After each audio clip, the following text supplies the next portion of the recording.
Hello साथियों, हम आपका जनजातीय आंदोलन के बारे में अध्ययन कर रहे हैं और हमने आपके जनजातीय आंदोलन के बारे में देखा था कि आपके मुख्यतः दो जनजातियों के आंदोलन के बारे में अध्ययन करना है। एक आपका भील आंदोलन और एक आपका मीणा आंदोलन। और हम आपका जनजातीय आंदोलन में भील आंदोलन को पढ़ना प्रारंभ किया था, जिसमें हमने आपके भील आंदोलन में जो भीलों में दो आंदोलन हुए, आपका एक भगत आंदोलन और दूसरा आपका एक ही आंदोलन। तो भगत आंदोलन कल हम आपका पूरा कर चुके थे पूरी तरीके से। आज हमको आपके भीलों का दूसरे आंदोलन के बारे में चर्चा करनी है और वो है आपका एक ही आंदोलन। कौन सा? आपका एक ही आंदोलन। तो दूसरा आंदोलन है आपका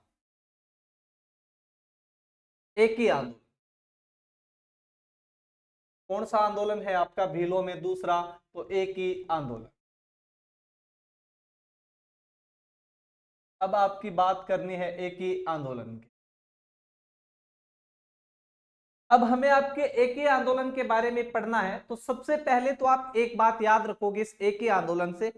इस एक ही आंदोलन के बारे में, इस एक ही आंदोलन को एक दूसरा उपनाम है, इसको एक अन्य नाम से जाना जाता है और वो अन्य नाम है आपका, याद रखना, इस एक ही आंदोलन का उपनाम क्या है।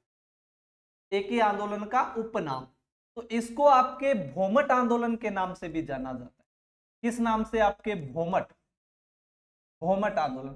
अगर पूछ लिया जाए कि भोमट आंदोलन का संबंध किससे है, तो भोमट आंदोलन का संबंध आपके भील जनजाति से है। भीलों के द्वारा दो आंदोलन हुए, पहला आपका भगत आंदोलन और दूसरा आपका एक ही आंदोलन। इसी एक ही आंदोलन को अन्य किस नाम से जाना जाता है? तो अन्य नाम से जाना जाता है, वो है आपका भोमट आंदोलन। इसके बाद में इस आंदोलन का नेतृत्व किसने किया? इस आंदोलन का प्रणेता कौन है? तो जब हम नेतृत्व या प्रणेता की बात करते हैं, जैसे आपके भगत आंदोलन का जो नेतृत्व या प्रणेता गोविंद गिरी थे, उसी प्रकार से आपके एक ही आंदोलन या भोमट आंदोलन के जो प्रणेता या आपके नेतृत्व करता है, वो है आपके मोतीलाल तेजावत।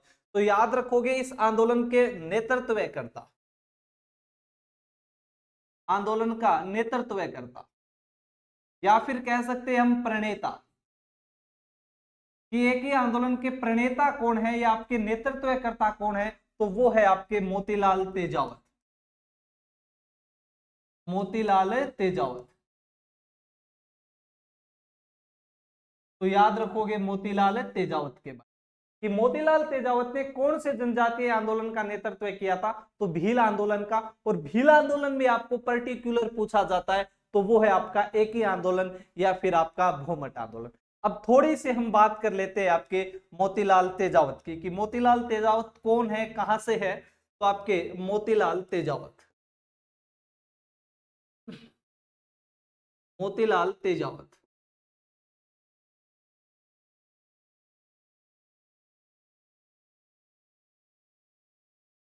जब आपके मोतीलाल तेजावत की बात की जाती है ना, तो पहली बात तो आप मोतीलाल तेजावत से याद रखोगे इनका जन्म कहां पर हुआ था।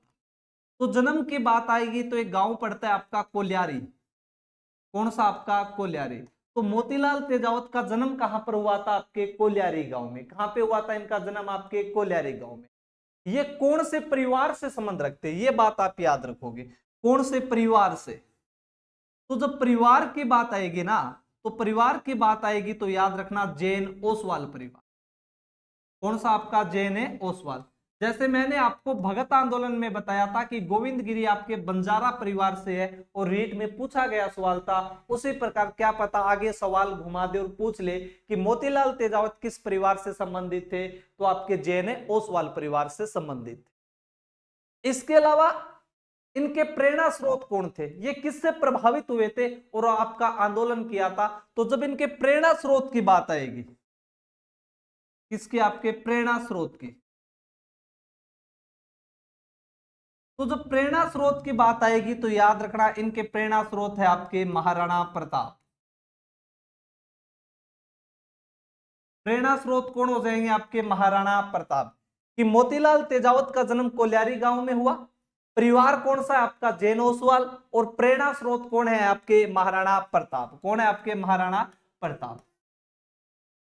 इसके बाद में कि जो मोतीलाल तेजावत के द्वारा आपका जो एक ही आंदोलन किया जा रहा है, जो आपका भोमट आंदोलन किया जा रहा है, इस आंदोलन की शुरुआत कहां से हुई थी? यह आंदोलन प्रारंभ कब हुआ था आपके? जब आंदोलन की शुरुआत या आपके प्रारंभ की बात आती है तो यह आंदोलन आपका 1921 ईस्वी में मातृकुंडिया से शुरू हुआ था। कहां से? आपके मातृकुंडिया से। तो आंदोलन की शुरुआत की बात आएगी, आंदोलन की शुरुआत, जब आपके आंदोलन की शुरुआत की बात आएगी, प्रारंभ की बात आएगी, तो याद रखना 1921। और 1921 में कहां से? आपके तो मातृकुंडिया से। अब आपको मातृकुंडिया नाम लेते याद आना चाहिए कि हमने मातृकुंडिया का पहले भी जिक्र किया था जब किसान आंदोलन पढ़ रहे थे। जब किसान आंदोलन पढ़ रहे थे तो हमने जिक्र किया था कि जो मेवाड़ रियासत का जाट आंदोलन हुआ था, जो 22 जून 1880 को हुआ था, वो भी मातृकुंडिया से शुरू हुआ था। और आपका एके आंदोलन या आपका भूमट आंदोलन है, ये भी कहां से शुरू हो रहा है? तो आपके मातृकुंडिया से शुरू हो रहा है। और कब से हो रहा है? तो 1921 से आपका शुरू हो रहा है। तो मोतीलाल तेजावत का जन्म आपके कोल्यारी गांव में, परिवार आपके जैन ओसवाल परिवार है। प्रेरणा स्रोत कौन है? तो आपके महाराणा प्रताप है। आंदोलन की शुरुआत कब होती है? तो 1921 में होती है और आपके मातृकुंडिया से होती है। इसके बाद में मोतीलाल तेजावत की उपाधियां क्या क्या है? जैसे गोविंद गिरी को भीलों ने गुरु की उपाधि दी थी, उसी प्रकार आपके मोतीलाल तेजावत की उपाधियां कौन कौन सी है? तो इनकी दो उपाधियों का हमें जिक्र करना है, इनकी आपकी उपाधि। तो याद रखोगे जब मोतीलाल तेजावत की उपाधि की बात आएगी तो इनकी दो उपाधियां हैं। एक तो इन्हें आपके आदिवासियों का मसीहा कहा जाता है। आपसे सीधा सा सवाल पूछेंगे कि आदिवासियों का मसीहा किसे कहा जाता है? तो आदिवासियों के मसीहा की बात आएगी तो आदिवासियों का मसीहा कहा जाता है आपके मोतीलाल तेजावत को। तो पहली उपाधि कौन सी हो जाएगी? आपके आदिवासियों का मसीहा। आदिवासियों का मसीहा, आदिवासियों का मसीहा। दूसरी उपाधि है, इन्हें भीलों ने बाऊजी के नाम से उपाधि दी थी। कि भीलों में बाऊजी किसे कहा जाता है? बाऊजी का मतलब होता है आपका कि जो ये क्षेत्र है ना, इस क्षेत्र में आप बाऊजी बापू सुनते हो, तो बाऊजी की जो उपाधि है वो आपके मोतीलाल तेजावत की है। जब आप जो हमारा गुजरात से लगता हुआ ये राजस्थान वाला क्षेत्र है, इसमें अधिकांश जो सम्मानित व्यक्ति होता है ना, उस सम्मानित व्यक्ति को बाऊजी या बापजी कहा जाता है, या फिर बापू भी कहते हैं। जैसे हम सुनते हैं कि महात्मा गांधी को बापू कहा जाता है, क्यों भाई? क्या महात्मा गांधी की उम्र ज्यादा थी इसलिए उन्हें बापू कहा जाता है? नहीं। इस गुजरात वाले क्षेत्र में जो सम्मानित व्यक्ति होते हैं उन्हें बाऊजी, बापू, बापजी के नाम से पुकारा जाता है। और आपको मैं रिसेंटली एक उदाहरण बताऊं, तो आप एक भारतीय क्रिकेटर देखते हो रविंद्र जडेजा। जब भी रविंद्र जडेजा अच्छा खेलते हैं, अच्छे रन बनाते हैं, विकेट लेते हैं, तो कभी आप फेसबुक या इंस्टाग्राम पे जब आप उसकी क्रिकेट की स्टोरी के नीचे देखोगे तो आपको कमेंट मिलेंगे, गुड बापू, शाबाश बापू जी, गुड बापू, वेरी गुड, अच्छा खेले बाबू जी, अच्छा खेले बापू। तो आपको देखकर ऐसा अचंभा नहीं होगा, अच्छा बापू जी इतनी उम्र में जल्दी को नहीं होगी बापू जी। तो बापू जी का जो संबंध है वो उम्र से नहीं है, इस गुजरात के टच करते हुए क्षेत्र या गुजरात में जो सम्मानित व्यक्ति होता है उस सम्मानित व्यक्ति को सम्मान देने के लिए आपके बाऊजी, बापजी, बापूजी जैसे शब्द आपके काम में लिए जाते हैं। तो ये जो आंदोलन हो रहा है ये हमारे गुजरात वाली सीमा से टच हो रहा है, इसलिए आपके आदिवासियों के द्वारा, भीलों के द्वारा आपके गोविंद गिरी को एक उपाधि दी गई थी, और वो उपाधि कौन सी? आपकी बाऊजी के नाम से। तो याद रखोगे आदिवासियों का मसीहा भी किसे कहा जाता है? मोतीलाल तेजावत को। आदिवासियों में बाऊजी की उपाधि किसकी है? तो आपके मोतीलाल तेजावत की। इतनी बात याद रखना। फिर एक बार आपका सवाल पूछा हुआ है कि जो मोतीलाल तेजावत थे वो कहां पर कार्य करते थे? तो जो आपके मोतीलाल तेजावत है ये यहां पर एक ठिकाना पड़ता था झाड़ोल, और झाड़ोल ठिकाने में कामदार के पद पर कार्य करते। तो मोतीलाल तेजावत प्रारंभ में आपके झाड़ोल ठिकाने में कामदार के पद पर कार्य करते थे। तो कामदार के पद पर कार्य कहां पर करते हैं मोतीलाल तेजावत? तो आप लिखोगे मोतीलाल तेजावत, मोतीलाल तेजावत झाड़ोल ठिकाने में, झाड़ोल ठिकाने में कामदार के पद पर, कामदार के पद पर कार्य करते थे।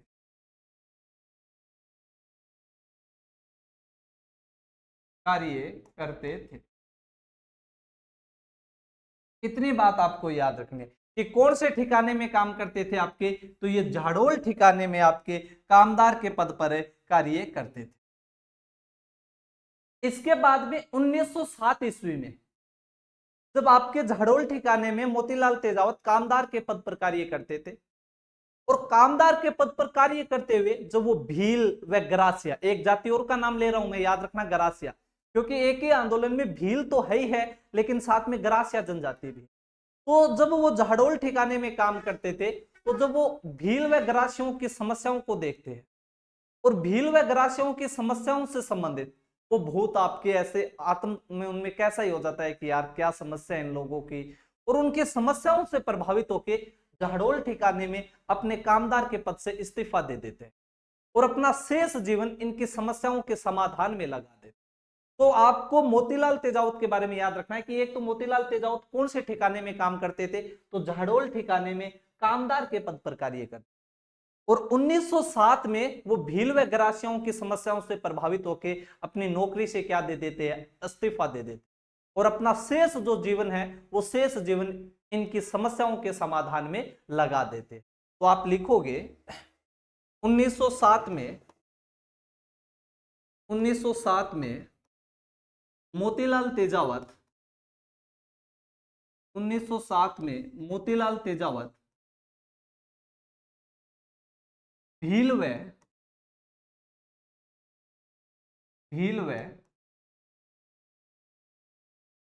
गरासियों की समस्याओं से भील व गरासियों की समस्याओं से प्रभावित होकर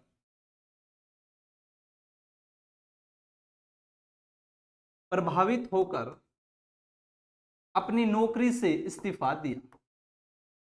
अपनी नौकरी से क्या दे दिया था, इस्तीफा दे दिया कि मन्ना कौन करनी भाई, नौकरी नौकरी करो लोग, मैं तो आगे समस्याओं को निपटारो करूंगा। तो अपनी नौकरी से इस्तीफा दिया।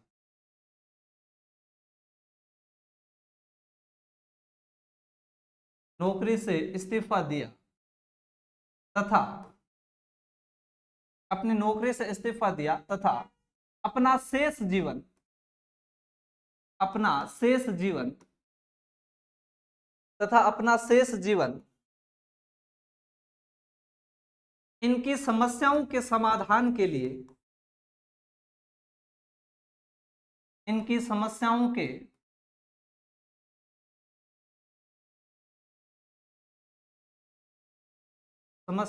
समाधान के लिए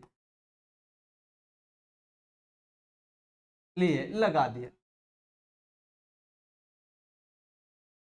कि अपना शेष जो अपना जीवन है वो इनकी समस्याओं को समर्पित कर देते हैं, कि मैं अपना शेष जीवन है वो इनकी समस्याओं के समाधान के लिए अर्पित करता हूं, इनकी समस्याओं का निराकरण करने के लिए मैं अपनी नौकरी से इस्तीफा दे रहा हूं। तो मोतीलाल तेजावत ने अपनी नौकरी से इस्तीफा कर दिया था, तो आपके 1907 में कौन सी जनजातियों से प्रभावित होके, तो एक आपकी भील है और दूसरी साथ में आपकी गरासिया।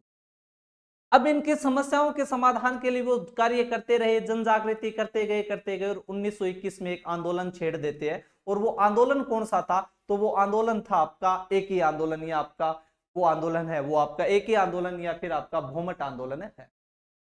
अब इस प्रकार का कार्य हुआ और 1907 में वो आपके नौकरी से इस्तीफा भी दे चुके थे। अब इस्तीफा देने के बाद वो मोतीलाल तेजावत जगह जगह पर सभा करते, पहले बांसिया गांव में की, बेदवासी गांव में की, झाड़ोल ठिकाने में की, ऐसे धीरे धीरे वो सभा करते हुए लोगों में जन जागृति, और जन जागृति करने के बाद वो धीरे धीरे सभा करते हुए आपके कभी बांसिया में की, कभी बेदवासी में की, कभी झाड़ोल में की, कभी नीमड़ा में की, इस प्रकार जगह जगह पे आपके सभा की, और 7-8 हजार भील व ग्रासियों लोगों के साथ इकट्ठा कर लेते, और इकट्ठा करके वो महाराणा की तरफ चल देते। और महाराणा में उस समय थे आपके उदयपुर के महाराणा फतेह सिंह, और फतेह सिंह की तरफ जाते समय वो पिछोला झील के किनारे रुकते, और पिछोला झील के किनारे रुककर वो एक कार्य करते हैं। हम उस कार्य की बात करेंगे जो बहुत इंपॉर्टेंट है, लेकिन पहले आप एक बात लिखोगे कि मोतीलाल तेजावत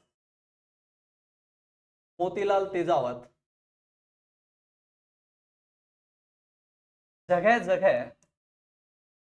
जगह सभा करते हुए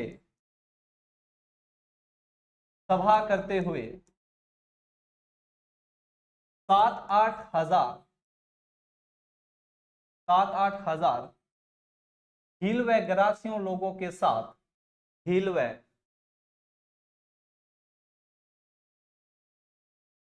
गरासिया लोगों के साथ पिछोला झील के किनारे, कौन सी झील के किनारे आपके? पिछोला झील के। और पिछोला झील कहां पर है आपकी? उदयपुर में। तो पिछोला झील के किनारे डेरा डाला। कहां पे डेरा डाला अपना? पिछोला झील के किनारे डेरा डाला, डेरा डाला। अब डेरा डालने का मतलब है वो जगह जगह सभा करते गए, लोग उनसे जुड़ते जा रहे थे, लोग उनके साथ होते हुए जा रहे थे, और इस प्रकार से वो 7-8 हजार लोग हो गए। और 7-8 हजार लोग होके वो पिछोला झील के किनारे और वहां पे अपना डेरा एक बार लगाते, और वहां पर डेरा लगा के इन लोगों की समस्याओं से संबंधित एक पर्चा तैयार करते हैं, जिसमें इन लोगों की समस्याओं को लिखा जाता है। इन लोगों पे कौन कौन सी समस्या चल रही है, इनका समाधान करना होगा महाराणा फतेह सिंह को। और जो ये पर्चा तैयार किया गया था उसमें लगभग 21 मांग लिखी गई थी। क्या लिखी गई थी आपकी? 21 मांग लिखी गई। और जो 21 मांग लिखी गई तो इसको 21 सूत्री मांग कहा जाता है, और इसी 21 सूत्री मांग का दूसरा नाम है मेवाड़ की पुकार। तो पूछ लिया जाए कि मेवाड़ की पुकार किसने लिखी? तो मोतीलाल तेजावत ने। मेवाड़ की पुकार में कितनी समस्याओं को लिखी गई थी? तो 21 सूत्री मांग को उसमें लिखा गया था। इस 21 सूत्री मांग को कौन लिख रहा है? तो तेजावत जी लिख रहे हैं, और किसके पास भेज रहे हैं? आपके महाराणा फतेह सिंह के। तो आगे हेडिंग लगाओ मेवाड़ की पुकार। क्या आपकी? मेवाड़ की पुकार। कई बार पूछा गया है मेवाड़ की पुकार क्या है? मेवाड़ की पुकार। तो मेवाड़ की पुकार में आप लिखोगे मोतीलाल तेजावत, मोतीलाल तेजावत भील व गरासियों की, भील व गरासियों की, भील व गरासियों की समस्याओं से संबंधित, समस्याओं से संबंधित, समस्याओं से संबंधित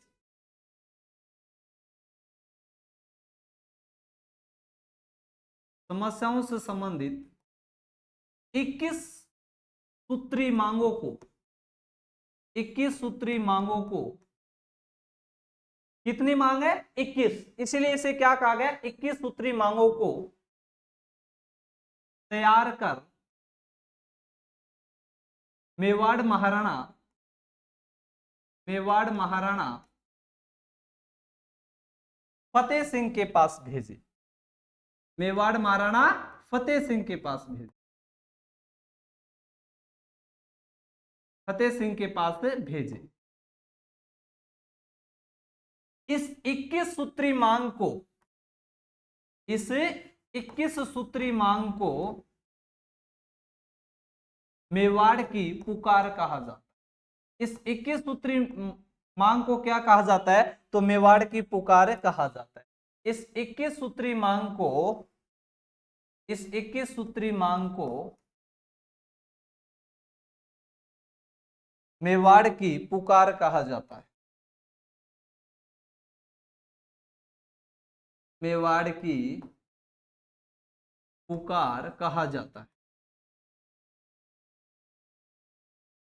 कहा जाता है। इस 21 सूत्री मांग को क्या कहा जाता है? तो आपके मेवाड़ की पुकार कहा जाता है। तो याद रखना कि 21 सूत्री मांग क्या है? तो भील व ग्रासियों की जो समस्या थी उन समस्याओं को एक जगह पे लिखे आपके मोतीलाल तेजावत आपके फतेह सिंह के पास भेजते। इस 21 सूत्री मांग को क्या कहा जाता है आपके? तो 21 सूत्री मांग को ही मेवाड़ की पुकार कहा जाता है। अब भिन्न भिन्न इसमें मांगे थी कि कौन कौन सी मांगे। अब जब महाराणा के पास ये मांगे जाती है तो महाराणा इन मांगों में से 18 मांग को स्वीकार कर लेता।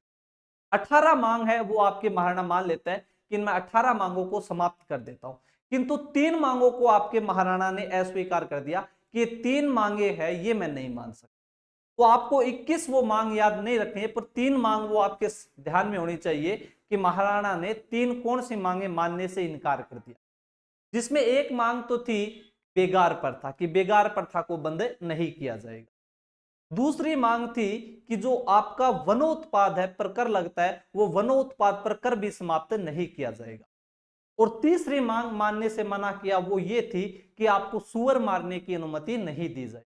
तो इस मेवाड़ की पुकार में 21 सूत्री मांग में महाराणा ने कितनी मांगे मान ली? तो महाराणा ने आपकी 18 मांगे मान ली थी, लेकिन 3 मांगों को मानने से क्या कर दिया था? अस्वीकार कर दिया था। और वो 3 मांगे कौन कौन सी है? तो आपकी बेगार प्रथा को बंद नहीं किया जाएगा, वनोत्पाद पर कर समाप्त नहीं किया जाएगा, और तीसरी सुअर मारने की अनुमति नहीं दी जाएगी।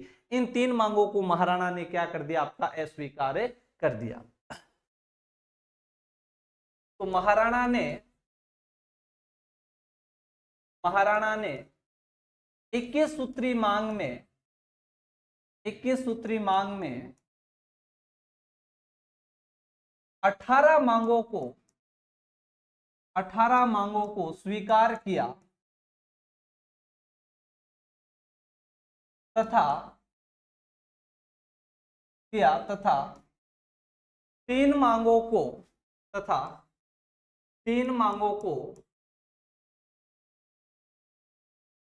अस्वीकार कर दिया। क्या कर दिया? आपका अस्वीकार कर दिया। अब वो आपकी 3 मांगे कौन कौन सी है? तो एक तो है बेगार प्रथा, एक तो ये इस प्रथा को स्वीकार नहीं किया गया महाराणा के द्वारा। दूसरी है वनोत्पाद पर कर। कौन सी मांग समाप्त नहीं किया जाएगी? वनोत्पाद पर टैक्स या वनोत्पाद पर कर। और तीसरी है सुअर मारने की अनुमति, ये भी इनको नहीं दी गई, सुअर मारने की अनुमति, सुअर मारने की अनुमति। इन 3 मांगों को महाराणा ने क्या कर दिया? आपका अस्वीकार कर दिया कि इन 3 मांगों को माना नहीं जाए। जब 3 मांगों को अस्वीकार किया गया तो मोतीलाल तेजावत ने आपका आंदोलन तेज कर दिया। जो आपका झाड़ोल ठिकाना है, जो कोल्यारी है, इनमें आपका धीरे धीरे आंदोलन तेज हो गया। और तेज इस प्रकार से हुआ कि जो महाराणा के लोग थे, यहाँ पे जब कर इकट्ठा करने जाते हैं तो उन लोगों के साथ मारपीट भी कर दी जाती है, उनको कर नहीं दिया जाता है कि मैं तो थाने कर आज द्या नहीं काल द्या, हे मारी जब मांग कौन मान रहा तो मैं थाने कर के नाम को द्या। इस प्रकार आंदोलन आपका तेज हो गया। जब आंदोलन तेज हुआ तो महाराणा फतेह सिंह को एहसास हुआ और महाराणा फतेह सिंह ने एक कार्य किया, और कार्य ये किया कि 500 रुपए का इनाम जारी किया मोतीलाल तेजावत पे, और वारंट जारी कर दिया कि मोतीलाल तेजावत पे 500 रुपए का वारंट जारी किसने किया था? तो मेवाड़ महाराणा फतेह सिंह। और जैसे वारंट जारी हुआ तो मोतीलाल तेजावत को लगा कि पकड़े जाएंगे, और पकड़े जाएंगे तो जेल में डाल दिया जाएगा, और जेल में डाल दिया जाएगा तो ये आंदोलन नहीं चलेगा। इसलिए आपके मोतीलाल तेजावत इस राजस्थान से, आपके इस रियासत से सिरोही चले जाते हैं। कहां पे चले जाते हैं? आपके सिरोही चले जाते हैं। तो लिखोगे आप एक बात, इन मांगों को अस्वीकार करने पर, इन मांगों को अस्वीकार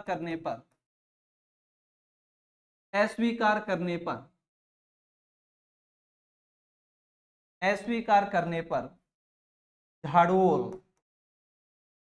व कोल्यारी में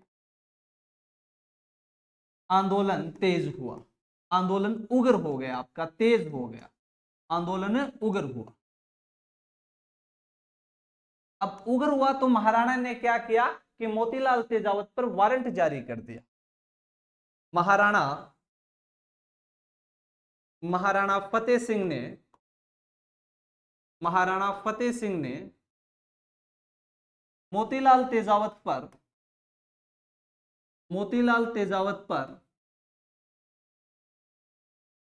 500 रुपए इनाम के साथ, क्या जो भी माने मोतीलाल तेजावत की सूचना देगो बिन कितना रुपया दे जाएगा? थारा 500 रुपया।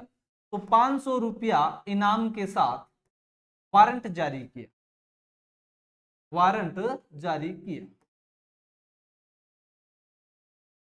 अब 500 रुपया वारंट जारी कर दिया गया और आपके मोतीलाल तेजावत पे आपका वारंट जारी निकाल दिया गया, इसलिए मोतीलाल तेजावत कहां पे चले गए, आपके सिरोही चले गए। तो मोतीलाल तेजावत सिरोही चले गए। मोतीलाल तेजावत कहां पे चले गए, आपके सिरोही चले गए। इस रियासत को छोड़ के कहां पे चले गए, आपके सिरोही चले गए। अब जब मोतीलाल तेजावत सिरोही गए ना, तो इससे पीछे का फायदा उठाया आपके फतेह सिंह ने, और फतेह सिंह को लगा कि अब मौका है इस आंदोलन को दबाने का, और शांति से इस आंदोलन को दबा देते। और मोतीलाल तेजावत आपके महाराणा फतेह सिंह ने इस भूमट क्षेत्र में 12 से 20% के बीच में करों में कमियां कर दी थी। और जब करों में कमियां की गई इस भूमट क्षेत्र में, तो एक बार ये आंदोलन आपका क्या हो जाता है, ठप पड़ जाता है, समाप्त हो जाता है। क्योंकि महाराणा ने फायदा उठाया कि आपके इन लोगों को थोड़ा सा लालच दे दिया और 12 से 20% करों में क्या कर दी थी, आपकी कमियां कर दी थी। तो लिखोगे महाराणा फतेह सिंह ने महाराणा फतेह सिंह ने महाराणा फतेह सिंह ने इस समय महाराणा फतेह सिंह ने इस समय भूमट क्षेत्र में, कौन से क्षेत्र में, भूमट क्षेत्र, क्योंकि आंदोलन कौन से क्षेत्र में है, भूमट क्षेत्र में, तो भूमट क्षेत्र में 12 से 20% करों में कमियां की, करों में कमियां की, जिससे यह आंदोलन समाप्त हुआ, जिससे यह आंदोलन एक बार समाप्त हुआ। पूरा समाप्त नहीं हुआ है आपका, एक बार समाप्त हो गया। इस प्रकार एक बार क्या हो जाता है, आपका समाप्त हो जाता है। तो एक बार आपका ये आंदोलन समाप्त हो गया, कहने का मतलब आपका जो महाराणा फतेह सिंह है, महाराणा फतेह सिंह कहीं ना कहीं आपका कूटनीति का सहारा ले रहा है। किसका सहारा ले रहा है, आपका कूटनीति का आपका सहारा ले रहा है। और कूटनीति का सहारा लेके जैसे ही आपके मोतीलाल तेजावत सिरोही गए, तो सिरोही जाने के बाद एक बार करों में कमियां की, किसानों को राजी कर लिया, इन जनजातीय लोगों को राजी कर लिया। तो अभी हमने क्या पढ़ा है आपका, एक बार थोड़ा सा इसका रिवीजन करो, फिर आगे देखते कि एक ही आंदोलन का उपनाम क्या है, तो भूमट आंदोलन। आपका नेतृत्व करता या प्रणेता कौन है, तो मोतीलाल तेजावत। मोतीलाल तेजावत के बारे में हमने थोड़ा सा देखा कि जन्म कोल्यारी गांव में हुआ था, परिवार जैन ओसवाल परिवार से संबंधित है।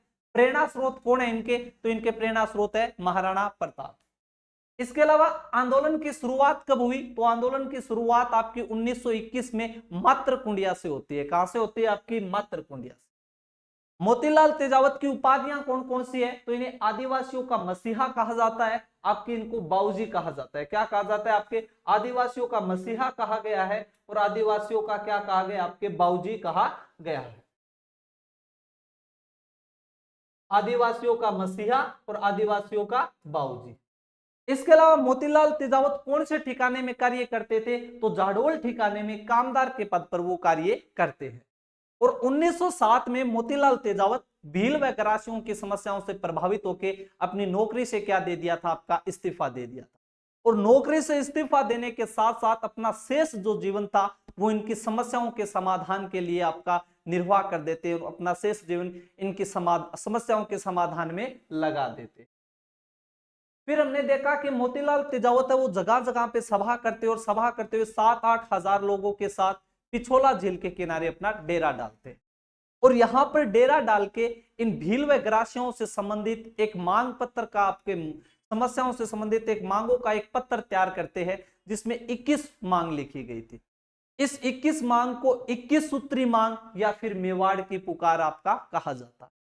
और महाराणा ने 21 मांगों में से कितनी मांगे मान ली थी, तो महाराणा ने 18 मांगे स्वीकार कर ली, लेकिन 3 मांगों को क्या कर दिया था, अस्वीकार कर दिया। तो 3 मांगों को अस्वीकार किया, और वो 3 मांगे कौन सी थी, तो बेगार प्रथा, वनोत्पाद पर कर और सुअर मारने की अनुमति। इन 3 मांगों को कह दिया कि यह समाप्त नहीं होगी। तो इन मांगों को अस्वीकार किया तो झाड़ोल जो आपके कोल्यारी है वहां पे आंदोलन उग्र हुआ। जो आपके राजा के लोग कर लेने गए उनको पीटा गया, ठोका गया जाकर।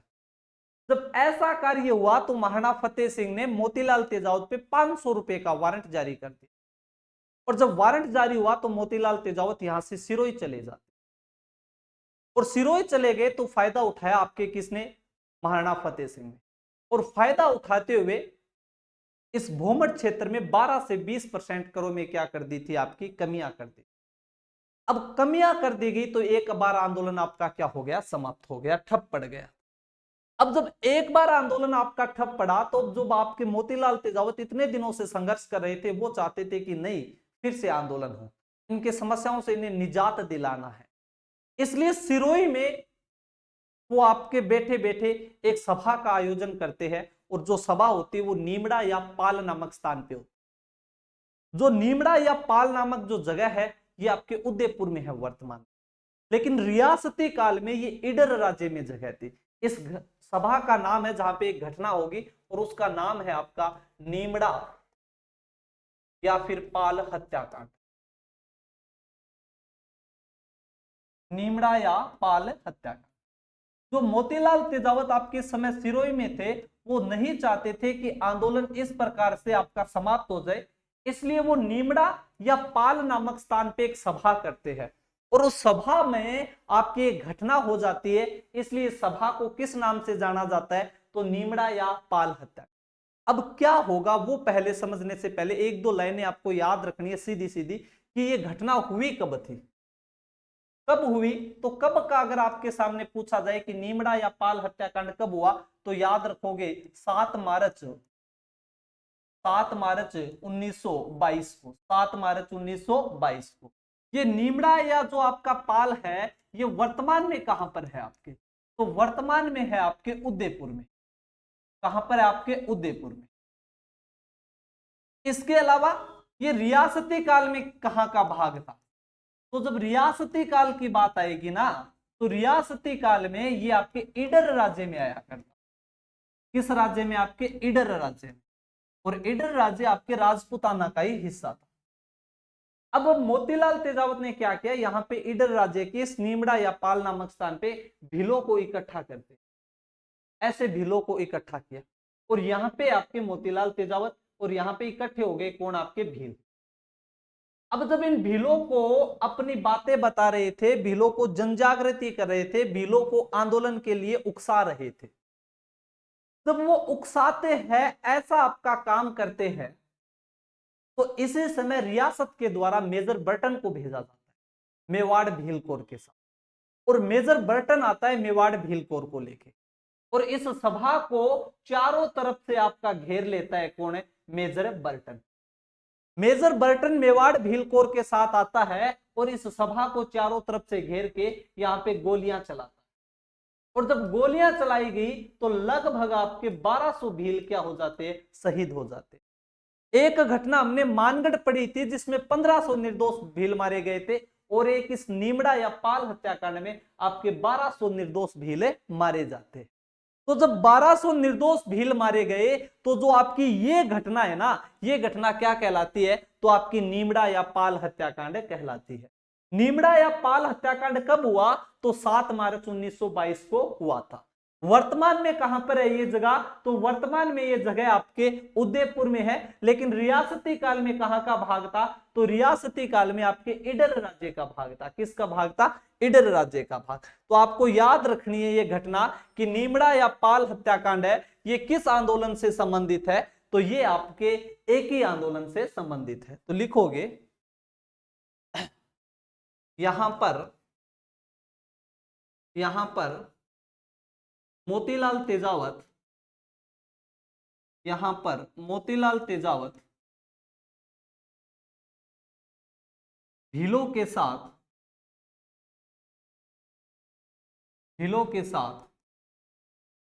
सभा कर रहे थे। भीलों के साथ क्या कर रहे थे, आपके सभा कर रहे थे। उसी समय उसी समय उसी समय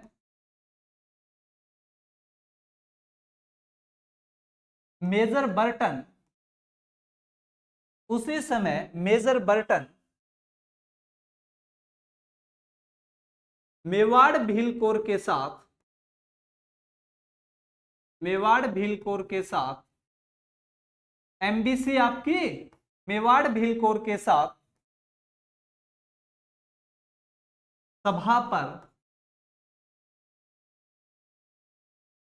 पर गोलीबारी कर देता है। सभा पर क्या की? आपकी गोलीबारी की, जिसमें लगभग 1200 भील शहीद हो जाते हैं, जिसमें लगभग 1200 भील शहीद हुए। 1200 भील क्या हो गए? आपके शहीद हुए। एक तो भाई थारा गोविंद गिरिया जो 1500 भीलान ले बैठा, और एक आपके मोतीलाल तेजावत जो 1200 भील। यहाँ पे मैं इनका कोई ऐसा नहीं कर रहा हूं ले बेटे, ये आपके उनमें चेतना चाहते हैं, संघर्ष चाहते, तब यहाँ पे ऐसी घटना हो जाती। इन लोगों ने बहुत संघर्ष किया है, पर संघर्ष होता है तो संघर्ष आपको पता है, संघर्ष है वो आपको क्या क्या चाहता है। तो आपके इस नीमड़ा पाल में कितने भील शहीद हो गए थे? तो 1200 भील शहीद हो। ये नीमड़ा नामक स्थान रियासती काल में किसका हिस्सा है? तो आपके ईडर राज्य का है। लेकिन वर्तमान में कहां पर है आपके? तो वर्तमान में ये आपके उदयपुर में है। ये घटना कब हुई आपकी? तो 7 मार्च 1922 को हुई। जब ये घटना हुई ना, तो इतिहासकारों ने इसे राजस्थान का दूसरा जलियांवाला बाग हत्याकांड कहा है। राजस्थान का पहला जलियांवाला बाग हत्याकांड या राजस्थान का जलियांवाला बाग हत्याकांड मानगढ़ हत्याकांड कहलाता है, और राजस्थान का दूसरा जलियांवाला बाग हत्याकांड कौन सी घटना कहलाती है? तो नीमड़ा या पाल हत्या। तो लिखोगे यह घटना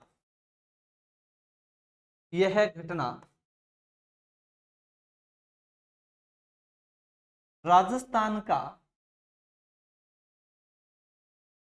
दूसरा जलियांवाला बाग हत्याकांड कहलाता है। जलियांवाला बाग हत्याकांड कहलाता है। जलियांवाला दूसरा बाग हत्याकांड कौन सा कहलाता है राजस्थान का? तो नीमड़ा या पाल हत्याकांड कहलाता है। फिर आपके मन में डाउट आओगा और आप कहोगे ना गुरुजी ना, थे कि भूल गया। माने तो पहला थे यहाँ बताइयो कि राजस्थान का दूसरा जलियांवाला बाग हत्याकांड, जो दूसरा राजस्थान का जलियांवाला बाग हत्याकांड है वो नीमूचाना कांड कहलाता है। ये आपने ही बताया था, और आज आप ये बता रहे हो कि राजस्थान का दूसरा जलियांवाला बाग हत्याकांड नीमड़ा है। तो याद रखना, मैंने आपको बताया था कि राजस्थान का दूसरा जलियांवाला बाग हत्याकांड नीमूचाना हत्याकांड को कहा जाता है, पर किसने कहा था? ये पर्टिकुलर आपको बात लिखाई थी कि रियासत समाचार पत्र में कहा गया था। दोनों सवाल अलग है, अभी आप इस कंफ्यूजन को दूर कर लो। ये जलियांवाला बाग हत्याकांड से 3 आपके सवाल बनेंगे। पहला सवाल बनेगा कि राजस्थान का जलियांवाला बाग हत्याकांड या राजस्थान का प्रथम जलियांवाला बाग हत्याकांड किसे कहा जाता है? तो याद रखोगे मानगढ़ हत्याकांड। कौन सा? मानगढ़ हत्याकांड 7 नवंबर आपका 17 नवंबर 1913 को। अगर पूछा जाए सीधा आपको कि राजस्थान का दूसरा जलियांवाला बाग हत्याकांड किसे कहा जाता है? तो नीमड़ा या पाल हत्याकांड, जो कब हुआ? 7 मार्च 1922 को। लेकिन तीसरा सवाल घुमाकर आपको ऐसा पूछा जाए कि रियासत समाचार पत्र में राजस्थान का दूसरा जलियांवाला बाग हत्याकांड किसे कहा गया है? तो रियासत समाचार पत्र का जब नाम दे देना आपको, तब आपको करना है नीमूचाना हत्याकांड। और अगर सीधा पूछा जाए कि राजस्थान का दूसरा जलियांवाला बाग हत्याकांड कौन सा है, तो हम कौन सा मानेंगे? आपका नीमड़ा पाल हत्याकांड। लेकिन पर्टिकुलर समाचार पत्र का नाम दे दे आपको कि रियासत समाचार पत्र में राजस्थान का दूसरा जलियांवाला बाग हत्याकांड किसे का है, तब आपका सीधा सा उत्तर हो जाएगा, और वो उत्तर क्या होगा? आपका नीमूचाना हत्याकांड। इसके बाद में छोटी छोटी घटना 3 यहां पे और होती है, उन 3 घटनाओं को हमें और याद रखना। एक छोटी सी लाइन में आप लिख देना कि सियाओ एक गांव पड़ता है आपका, सियाओ गांव। एक तो गांव है आपका कौन सा? सियाओ गांव। एक है भोलबिया भूला गांव, और एक है नया बास गांव। सियाओ सियाओ एक तो सियाओ, एक नया बास। सियाओ, नया बास, और एक आपका भोलविया भूला। भोलविया भोलबिया भूला गांव। भोलबिया भूला गांव घटना का संबंध, घटना का संबंध, घटना का संबंध एक ही आंदोलन से है। किस आंदोलन से है? तो एक ही आंदोलन से। ये थोड़ी सी आपकी बात है, आपको क्या लग रहा होगा कि सर ने क्या लिखा दिया, हमें तो पता ही नहीं है, लेकिन आपको याद रखना है कि यहाँ पे 3 छोटे छोटे गांव हैं, सियाओ, नयाबास और भोलबिया भूला। यहाँ पे छोटी आपकी झड़मट होती है जिसमें 4-5 किसान शहीद हो जाते हैं। तो आपके माइंड में रहना चाहिए, अगर पूछ लिया जाए कि सियाओ, नयाबास और भोलबिया भूला गांव की घटना का संबंध किस आंदोलन से है, तो आपका एक ही आंदोलन से। यहाँ पे छोटी छोटी घटना होती है जिसमें 4-5 आपके जो लोग थे वो शहीद हो जाते। इन घटनाओं के बारे में मैं थोड़ा सा बता दूं आपको कि जो सियाओ की घटना है, सियाओ गांव की घटना, ये सियाओ गांव की घटना हुई थी आपके 12 अप्रैल को। कब हुई थी? आपके 12 अप्रैल 1922 को। तो 12 अप्रैल 1922 को। और जो आपका नया पास, आपका जो नया बास और जो भोलबिया भूला है, जो भोलबिया भूला है, इन गांवों में घटना हुई थी आपके 5 मई 1922। याद रहे तो अच्छी बात है, नहीं रहे तो उससे भी अच्छी बात है, पर थोड़ा सा माइंड में एक बार रख लेना कि इन 3 गांवों का हमने गांव का जिक्र किया है। इन 3 गांवों में आपका जो जिक्र किया गया था, इन जिक्र के बाद आपके किस घटना से संबंधित है? तो आपके एक ही आंदोलन से। अगली आप इसी आंदोलन में हेडिंग लगाओ छोचर। कौन सा? आपका छोचर। और छोचर पड़ता है आपका सिरोही में। छोचर क्या पड़ता है? आपका सिरोही में। अब सर ये क्या है? आपने हमें घटना तो बता दी, लेकिन क्या था, जैसे आपका नीमड़ा या पाल हत्याकांड हुआ तो आपके मोतीलाल तेजावत पुणे सिरोही चले जाते हैं, और सिरोही में वो बैठे बैठे सोचते हैं कि क्या किया जाए, क्या किया जाए, आंदोलन को कैसे चालू किया जाए। तो वो छोचर नामक स्थान से आपके मोतीलाल तेजावत आंदोलन को पुनः शुरू करने की योजना बनाते। इस स्थान से आपके मोतीलाल तेजावत पुनः भीलों को इकट्ठा करने चाहते हैं, लेकिन जब वो पुनः आंदोलन को करना चाहते हैं तो इस बात का सिरोही रियासत को पता चल जाता है कि अच्छा, हमारी रियासत में ऐसा काम होगा। तो सिरोही रियासत थी वो आपके मोतीलाल तेजावत पे 1000 रुपए का इनाम जारी कर देता है कि जो भी मोतीलाल तेजावत की सूचना देगा उसको 1000 रुपए का इनाम दिया जाएगा, और वारंट जारी कर दिया। इसलिए मोतीलाल तेजावत आपके भूमिगत हो जाते और 6 वर्षों तक आपके भूमिगत रहते। कितने वर्षों तक रहते? आपके 6 वर्षों तक आपके मोतीलाल तेजावत है वो भूमिगत रहते। तो आप लिखोगे छोचर सिरोही से मोतीलाल तेजावत, मोतीलाल तेजावत यहां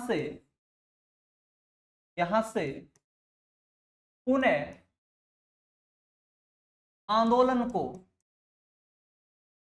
को शुरू करना चाहते थे, शुरू करना चाहते थे।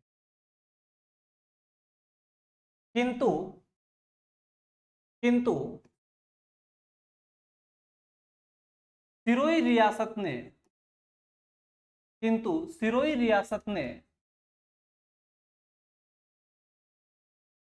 1000 रुपए का, 1000 रुपए का इनाम सहित वारंट जारी किया।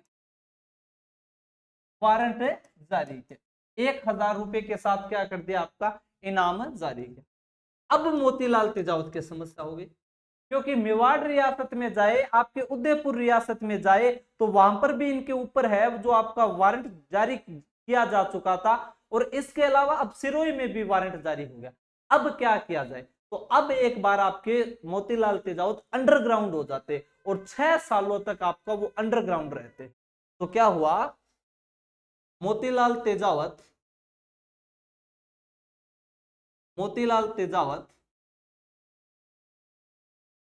6 वर्षों तक, 6 वर्षों तक भूमिगत रहे। क्या रहे? आपके भूमिगत रहे।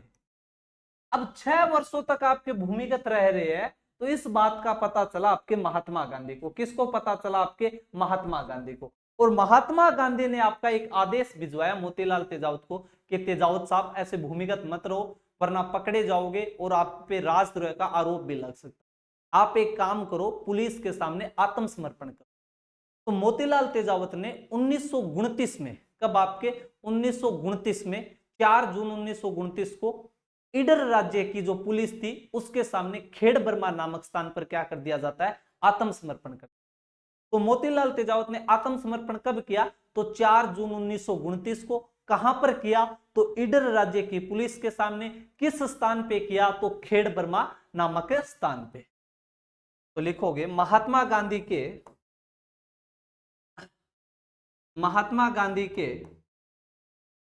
आदेशानुसार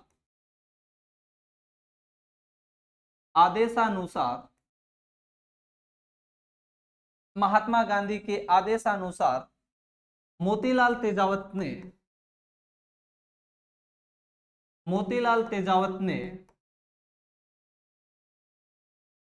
4 जून 1929 को 4 जून 1929 को, कब आपके, तो 4 जून 1929 को ईडर राज्य की पुलिस के सामने, ईडर राज्य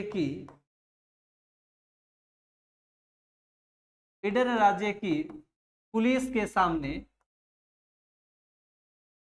खेड़ बर्मा नामक स्थान पर, कौन से स्थान पर आपके, खेड़ बर्मा। याद रखना यह स्थान पूछा जा सकता है आपका, खेड़ बर्मा, कि मोतीलाल तेजावत ने कहां पे आत्मसमर्पण किया था, तो खेड़ बर्मा नामक स्थान पे। खेड़ बर्मा नामक स्थान पर आत्मसमर्पण किया, स्थान पर आत्मसमर्पण।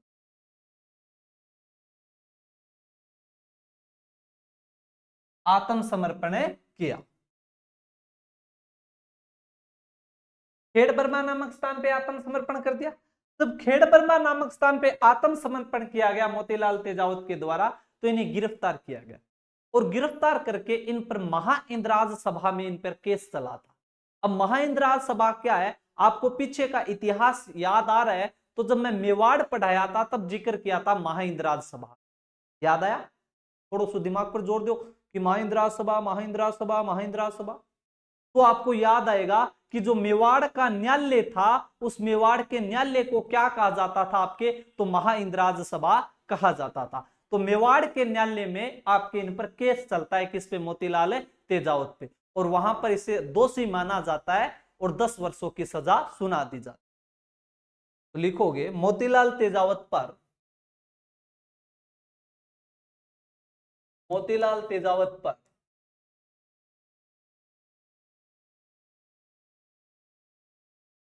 मोतीलाल तेजावत पर मेवाड़ की महाइंद्राज सभा में, महाइंद्राज सभा में केस चला।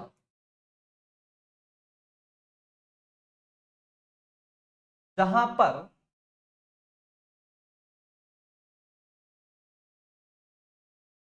जहां पर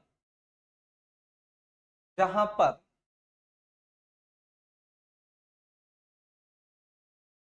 जहां पर मोतीलाल तेजावत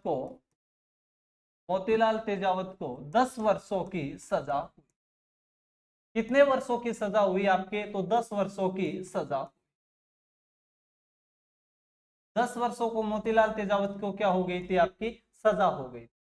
और जब 10 वर्षों की सजा हो जाती है, तो 10 वर्षों की सजा के बाद आपके मोतीलाल जो तेजावत थे, लेकिन आपके अच्छे से रहे। और महात्मा गांधी के कहने पर, किसके कहने पर, आपके महात्मा गांधी के कहने पे 1936 में इन्हें आपका रिहा कर दिया जाता है। 1936 में इन्हें क्या कर दिया जाता है, आपका रिहा कर दिया जाता है। तो महात्मा गांधी के कहने पर, महात्मा गांधी के कहने पर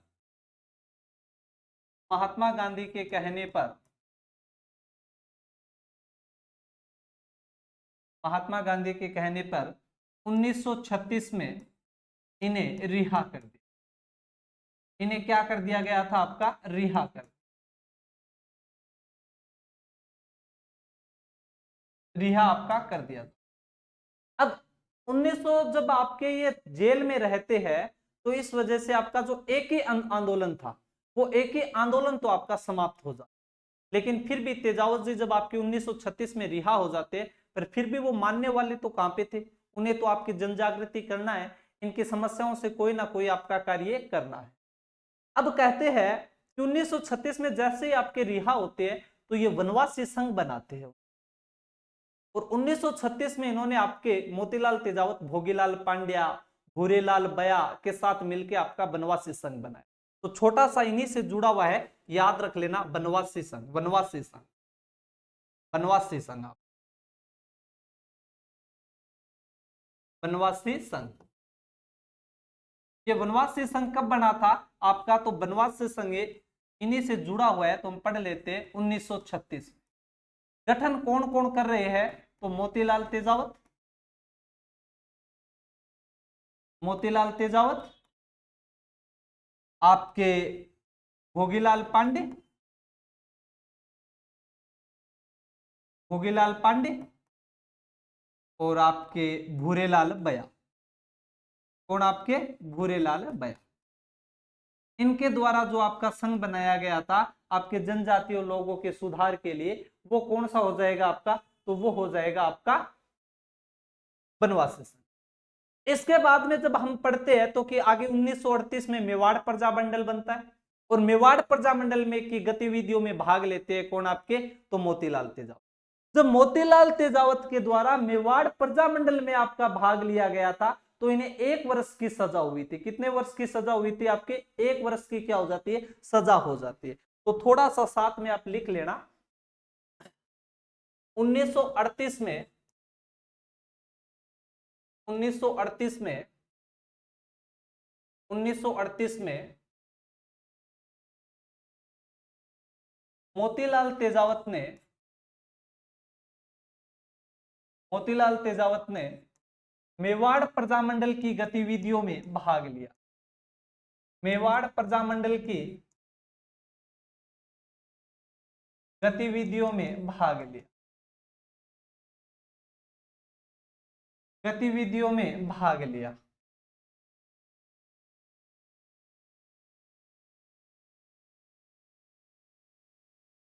जिससे 1 वर्ष की सजा हुई, जिससे 1 वर्ष की सजा हुई, जेल में वापस गए आपके, और 1 साल के बाद में छूटकर बाहर आए। अब जैसे 1 साल के बाद छूटकर बाहर आते हैं तो थोड़े समय के बाद आपको पता है देश में एक और आंदोलन चलता है, 1942 में भारत छोड़ो आंदोलन, और उस भारत छोड़ो आंदोलन में भी भाग ले लेते हैं कौन, आपके मोतीलाल तेजावत। और जब मोतीलाल तेजावत ने भारत छोड़ो आंदोलन में भाग लिया था तो भारत छोड़ो आंदोलन में भाग लेने के कारण इन्हें 3 वर्ष की सजा हुई थी। तो एक लाइन ये भी आप ऐड करोगे, 1942 में भारत छोड़ो आंदोलन में, भारत छोड़ो आंदोलन में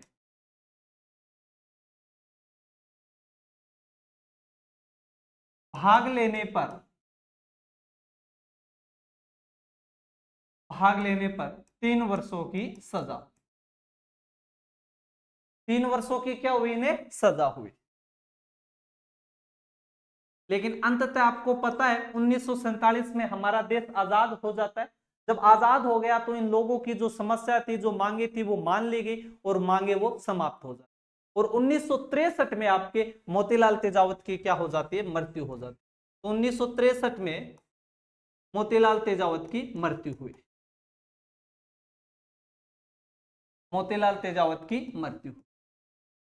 तो ये 1-2 बातें इनके साथ जुड़ी हुई थी, तो मैंने आपको यहीं पर बता दिए ताकि आपको एक साथ ही याद रह जाए कि 1936 में तो इन्हें आपके मेवाड़ के न्यायालय द्वारा रिहा कर दिया गया था, लेकिन 1936 में छूटते ही इन्होंने वनवासी संघ बनाया जो भोगीलाल पांडे, भूरेलाल बया के साथ मिलकर। 1938 में मेवाड़ प्रजामंडल बन रहा था, उसकी गतिविधियों में भाग लिया तो 1 साल की सजा हो गई। सजा काट कर बाहर आते हो, थोड़ी समय बाद में आपके भारत में भारत छोड़ो आंदोलन चलता है, और भारत छोड़ो आंदोलन में भी भाग लेते हैं कौन, आपके मोतीलाल तेजावत। और जब भारत छोड़ो आंदोलन में भाग लिया तो इनको 3 वर्षों की सजा हो गई। अब सजा को पूरा किया, उसके बाद में देश आपका आजाद हो गया, तो मोतीलाल तेजावत की जो भीलों व ग्रासियों की संबंधित मांग थी वो मान ली गई। तो आपका इस प्रकार आपका आंदोलन भी क्या हो जाता है, समाप्त हो जाता है। और अंततः 1963 में मोतीलाल तेजावत की भी क्या हो जाती है, मृत्यु हो जाती है। तो यहां पर आपका एक ही आंदोलन है, जो भीलों वाला आंदोलन चल रहा है वो यहां पर आपका समाप्त होता है। इसी के साथ जय हिंद जय भारत साथियों, आगे का आंदोलन हमें कल देखेंगे।